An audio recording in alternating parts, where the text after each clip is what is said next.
This is the way the world ends. This is the way the world ends. This is the way the world ends. Not with a bang, but with some rain. Because I think later it's turned into snow and we're in Texas, so it's pretty much the end of the world.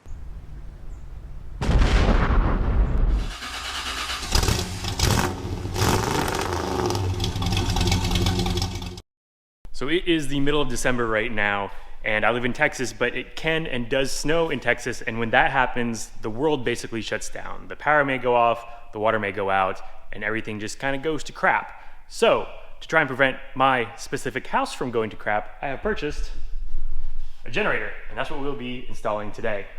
So this is a portable generator, and it is not as good as the whole home standby generators, but I purchased that for a reason. So the whole home generators, I did look into those, and the thing is they only run on propane or natural gas. And out here I have neither of those. Everything in our house runs on electricity. So our heater's electric, our water heater's electric, we have a well, so our well pump is electric. The pool pump to keep it from freezing, that needs to be going, that's electric. And so we have thought about getting a propane tank, and we might do that in the future, but for now, this is what's gonna keep us up and operational through this winter. So this is a Westinghouse 12,000 watt dual fuel generator. And what that means is it can run off of gas and it will create 12,000 or 15,000 watts at peak, or it can also run off of propane. So I typically have a lot of gas around here for the boat and all the various vehicles and stuff. We also have propane tanks around. So for the power that we have or the fuel that we have, we should be in a pretty good spot to keep us running for a few days. And the reason I chose this specific generator is this port right here. So this is a 240 volt 50 amp port, and Westinghouse and other manufacturers, they do make generators that have 100 amps, just like the whole home generators. Those are like 100, 200 amps. Those are great. But the thing is though, they give you two ports. Only 50 amps can go through one of these ports. So if you get a generator that can handle 100 amps, you still have two cords coming out of it. And I'm not sure, but I don't think you can plug two cords into a house and have it work. And so out of the box, the generator comes pretty much assembled. All you have to do is put on the wheels. You put on this top bar right here. This is a lifting bar in case you need to lift it with something, and that's it. You're pretty much good to go. Oh, you get to connect the battery to it. Comes with a battery though, which is great. It comes with a few accessories too. It comes with oil, because the engine needs oil. It comes with the propane line to hook up a propane tank. You've got a trickle charger here for the battery, so you can keep that plugged in and topped off. A little tool kit and a funnel, which is good because I didn't have one shaped like this, but now I do. And so I kept, paper cut. And so I kept part of the box here to show y'all what this will power. So we were talking about, okay, so central air heating, right? That'll take 6,000 watts. This is a 12,000 watt generator. We've got a fridge at 700 watts. The well pump I mentioned, that's 2,000 watts. I mean, grinder, we're gonna need to run a grinder, but this just gives you an idea of like how much each appliance in your house takes, to give you an idea of how much wattage you need for your generator. So I don't know if we're gonna be able to run everything in the house whenever the power goes out, but we will be able to run a lot of stuff. So at least a heater, the well pump, probably the pool pump to keep it from freezing, that sort of stuff, and it will get us by in a pinch. So some of the features this generator has, it has a start-stop button, which is kind of cool. You just press that to start your generator, just like a modern car.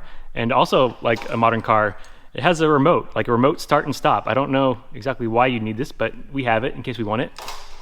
This is turn your battery on or off. This one chooses between gasoline or propane. You've got a little USB charger thing here, voltmeter. Then you start to get into your breakers. You have a few 20 amp circuits here, a few 30 amp circuits. Then we have our 50 amp that we're going to be using. This switch right here is actually just a breaker, which is strange. I don't know why they have this breaker here and that breaker there. It is smart switch ready, which kind of just like the home generators, you can hook up a smart switch to it. And whenever the power goes out, the generator will automatically turn on and switch power on. Thing is though, it only handles, I think, up to 30 amps, so we're not going to be using that. Battery indicator, battery charger, and a low idle switch.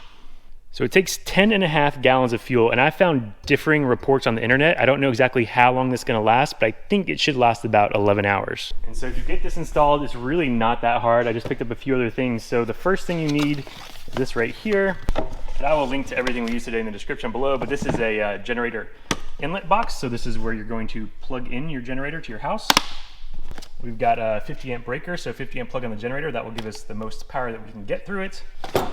We've got some 6-gauge wire for 240 volts, 50 amps.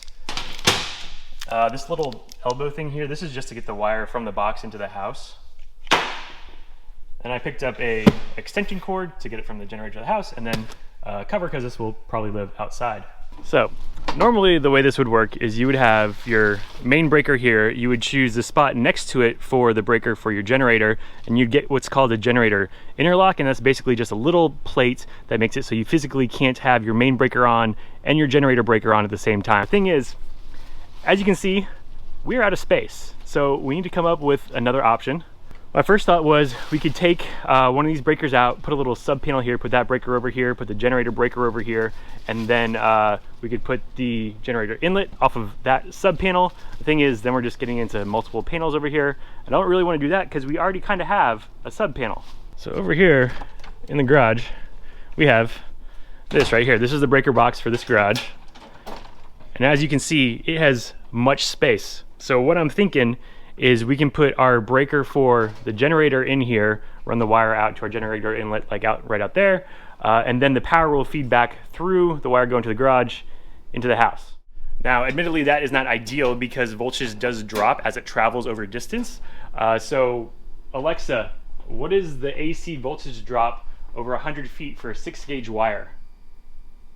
For a 100-foot length of 6-gauge wire, the AC voltage drop is approximately 0.0486 volts. We're gonna lose 0.0486 volts. So you know what? I'm not really too concerned about it. It's gonna be just fine. The only thing we do have to worry about is, since we're not gonna have that generator interlock, if anybody ever turns on the generator while the power's on, that's gonna be bad. So we gotta make sure, and remember, main breaker off whenever you hook the generator up, so whenever the power comes back on, you don't fry your generator or something like that. So to hook this up, like I said, it's really not going to be bad at all. So we've got 4 wires here. We've got red, white, black, and green. Green is going to be our ground, white's going to be our neutral, and then red and black, those are both going to be hot. So the red and black will go into our breaker here. The white is going to go wherever the white goes on your breaker box. Same with the green, that's going to go wherever the ground goes on your breaker box. And our generator inlet port here came with some instructions that tells you where all your different wires go. So we're just gonna hook up a few wires real quick, and then we will see if my idea of hooking a generator up to the garage and powering back to the house actually works, because I really don't know. This is just kind of a guess.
So theoretically right now, if the power was out, we could turn on the generator inlet breaker, plug in the generator, turn it on, and we would have power to the house. The thing is, before we do that, we gotta do one more thing.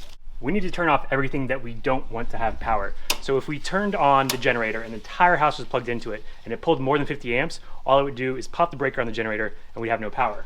So what we're gonna do is turn off pretty much everything except for the critical systems, and then turn on the generator and turn stuff on from there to see how much power we can use. What I'm gonna do is I'm gonna mark our critical systems with this white electrical tape on the breaker, so that way if and when the power ever goes out, I'll quickly be able to identify what I want to turn on and get the house going again.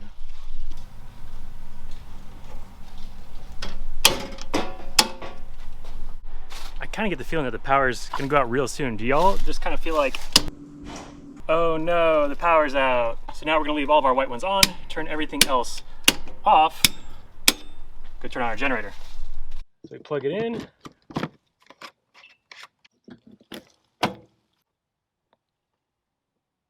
Turn it on.